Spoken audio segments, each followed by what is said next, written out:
Olá pessoal, como é que vocês estão? Tudo certo? Sejam bem-vindos de volta aqui ao nosso canal do GA Invest. Eu sou o Lucas, principal analista da nossa plataforma, e hoje eu vou fazer um vídeo respondendo uma pergunta que eu tenho recebido bastante lá no Instagram, que é o pessoal me perguntando sobre os fundos imobiliários, né? O que fazer nesse momento, o que está causando essa queda dos fundos imobiliários e qual deve ser a atitude do investidor nesse momento, tá? Claro, aquele investidor que está disposto a conseguir aguentar essas quedas, tá? Então eu vou fazer um vídeo aqui educativo para vocês mostrando um pouco da precificação dos fundos imobiliários, o que eles respondem, né, de fato, que eu vejo que tem muita confusão nisso, e mostrando também a minha opinião sobre o que você deve fazer nesse momento. Atualmente, o que vale a pena você fazer com a sua carteira de fundos imobiliários e onde você deve direcionar os seus aportes, tá? Então se você gostar desse vídeo, que eu tenho certeza que vai ajudar muita gente, deixe seu like aqui embaixo e se inscreva no canal, isso é muito importante para mim. Vamos direto ao vídeo então, logo após a vinheta.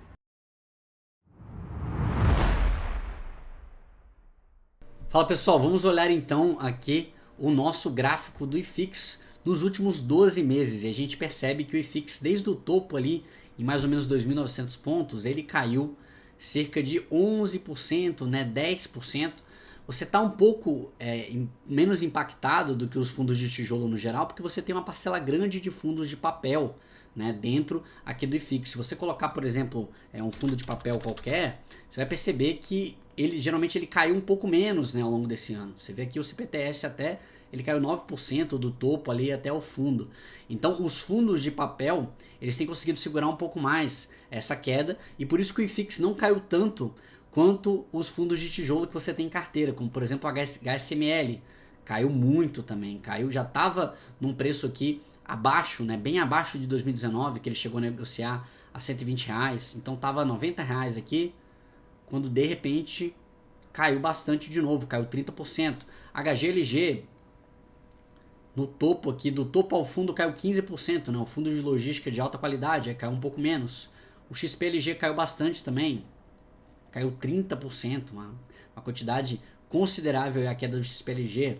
PVBI, né, um fundo de lajes extremamente bem posicionado, com uma qualidade muito boa de imóveis, caiu cerca de 20%, né? Você vê que ele segurou muito bem aqui até final de agosto e de repente ele deu duas quedas aqui que sacramentaram o 15%, 20% de queda. Mas por que a gente está tendo essas quedas ao longo desse ano, né? Tem gente que adora me mandar esse gráfico aqui explicando que a tendência é o IFIX cair ainda cada vez mais, né? Mostrando esse gráfico aqui entre a correlação negativa que a Selic tem com o IFIX, né?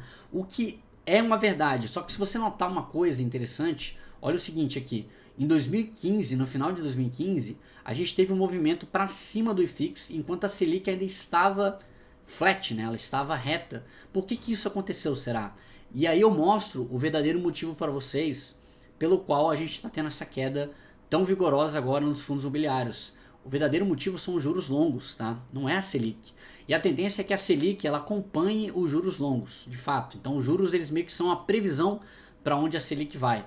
Agora, o que a gente viu aqui, muito forte a partir de agosto, você vai ver que vai casar direitinho com o PVBI aqui, ó, no início de setembro, indo pro ralo, caindo 10%, foi que basicamente por risco político, né, e risco fiscal também, e vários outros fatores, né, a gente está tendo uma inflação que está durando um pouco mais do que o esperado pelo Bacen, a gente teve essa abertura aqui da curva de juros. Você vê que ela saiu de 9,5% mais ou menos para 11,24%. Ela chegou a bater 12,3% e agora ela deu uma recuada. Você vê que ela deu essa recuada, automaticamente você já tem uma inflexãozinha aqui, apesar de muito pequena, em alguns fundos imobiliários, né? Então o HGLG ele subiu 4,4%, o HSML ele já subiu menos, praticamente não subiu, XPLG subiu um pouquinho também, e o PVBI ele teve uma recuperaçãozinha também aqui, ó, 7,4%. Por quê?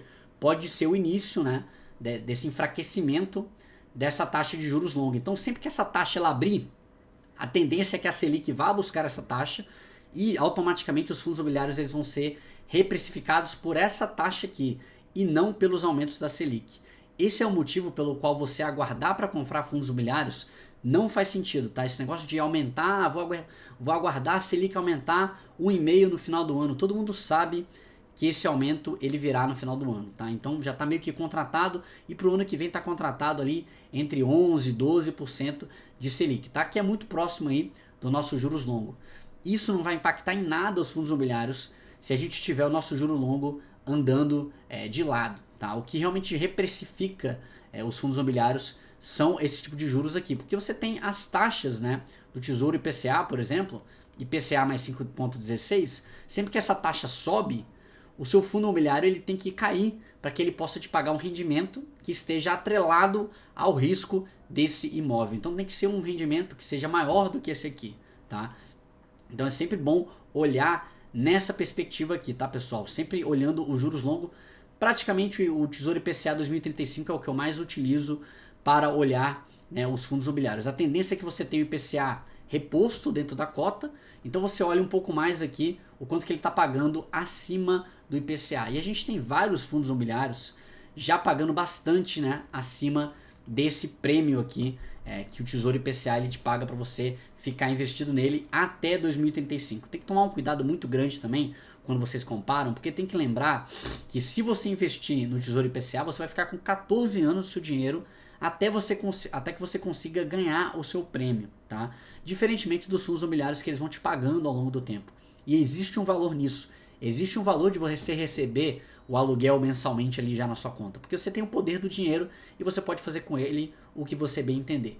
Mostrar uma coisa interessante aqui para vocês, na minha lista de favoritos de fundos imobiliários do Gerando Alfa, todos os fundos imobiliários praticamente estão abaixo do preço teto, exceto o HGLG e o HGPO, que está muito próximo também ao HGPO e o HGLG. E mesmo assim eu tenho comprado HGLG porque R$1 acima do preço teto não é motivo para você deixar de comprar um fundo de tanta boa qualidade quanto o do HGLG. Então, o que a gente está dizendo aqui no GA Invest é que se você tem vontade em ter mais fundos imobiliários dentro da sua carteira, se faz sentido para você e se você tem o estômago suficiente para talvez passar por esse tempo de mais incertezas, né? A gente tem, tudo bem, as eleições do ano que vem, pode ser que os juros abra mais ainda, mas assim, o que a gente tem de cenário base parece que ele está bem precificado para o pessimismo já. E o que eu vejo atualmente é uma simetria positiva nos fundos imobiliários, então acho que faz sentido para quem tem a oportunidade, para quem tem um caixa, para quem tem um aporte aí e tem um estômago para segurar uma possível oscilação,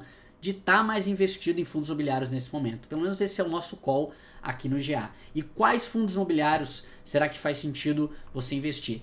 Dentro do cenário que a gente está vendo atualmente, pessoal, não faz sentido vocês buscarem aqueles fundos imobiliários que têm uma certa vacância ali, aqueles fundos imobiliários que estão muito baratos, né, digamos assim, porque você tem fundos imobiliários de extrema qualidade, os melhores do setor, HGLG, você tem o KNRI, você tem o XPLG, PVBI.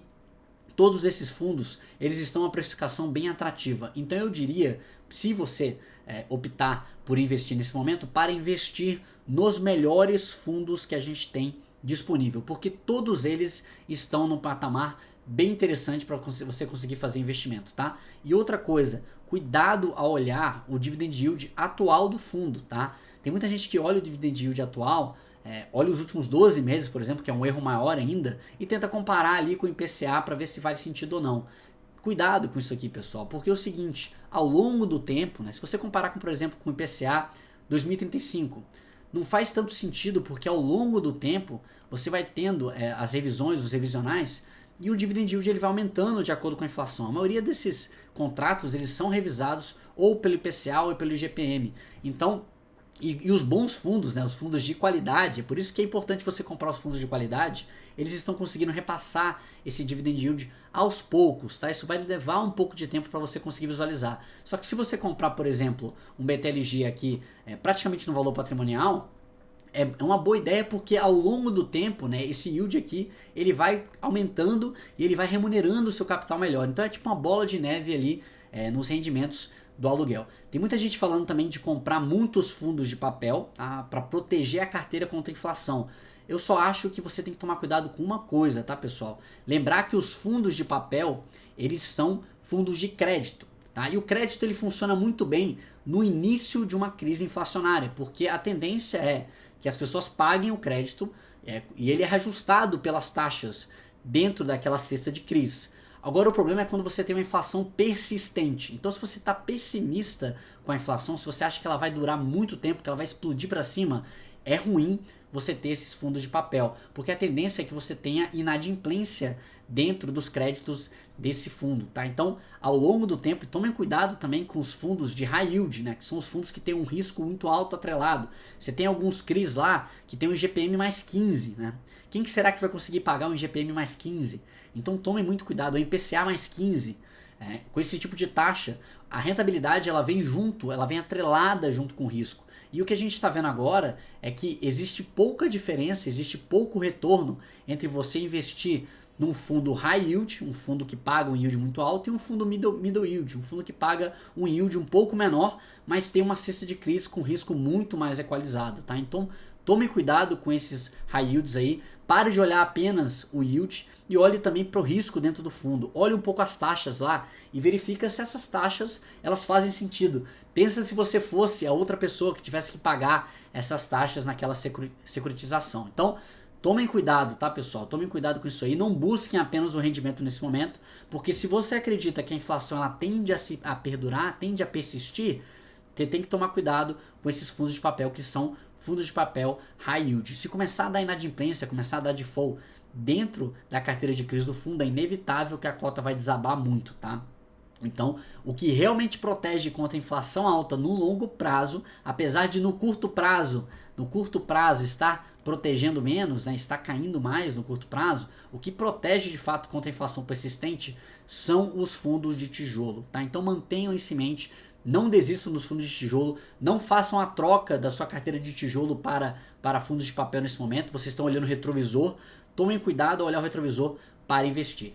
E é isso, pessoal. Se você tiver aí estômago para conseguir investir nesse momento um pouco mais adverso, a gente recomenda demais, a gente acha que é um excelente momento para os fundos imobiliários, principalmente porque você consegue precificar de uma forma mais fácil, né?